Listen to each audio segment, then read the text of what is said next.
The Durabase Ci++ multifunctional matting system, with its triple-layer construction, offers much more than decoupling. Crack bridging properties, optimized shearing force protection, and waterproofing make it ideal for renovation projects or new buildings. Ci++ can be installed over many subfloors, including wooden floorboards, OSB, old tiles, or concrete. In this video, we show a room with two different subfloors, one area with wooden floorboards and the other area with OSB. The tools you need are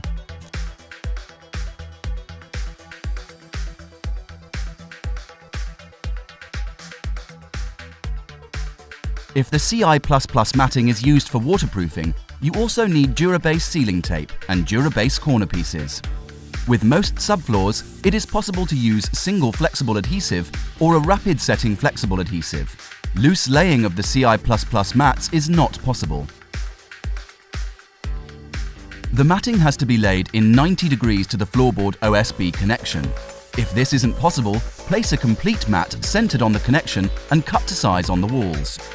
Leave a gap of 5 to 10 mm around the perimeter to allow for thermal movement of the matting and prevent a sound bridge being formed. Simply use a pair of scissors or utility knife to cut Ci++ to size. All subfloors must be solid, level, dry and free of any material that would impair adhesion and must be able to bear weight. Any repairs need to be carried out prior to installation of Durabase Ci++. We recommend using a primer for a better bond to the subfloor. Mix the thin bed mortar with the maximum water allowance per manufacturer recommendation and apply it using a 4x4 or 6x6 trowel. Never use a larger notched trowel, as they impede the decoupling effect of the Ci++ matting. Embed the cut-to-size mats into the adhesive, light grey fleece downward, and press it firmly using a pressure roll or equivalent. If it's firmly embedded, you will see a slight darkening of the Ci++ matting. Take care that there is no adhesive in the 5 to 10 mm gap around the perimeter, and always work within the open time of the adhesive.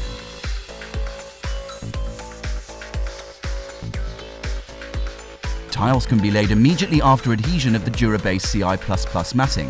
Fill the cavities carefully with adhesive.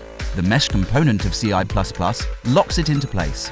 Apply a solid thin bed of adhesive using an appropriate notched trowel for the tile and lay the tiles.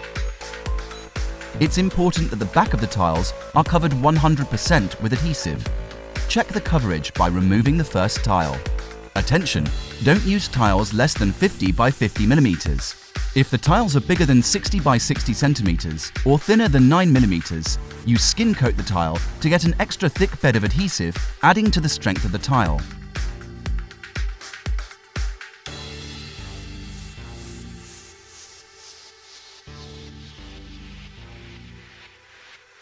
At least grout the tiles.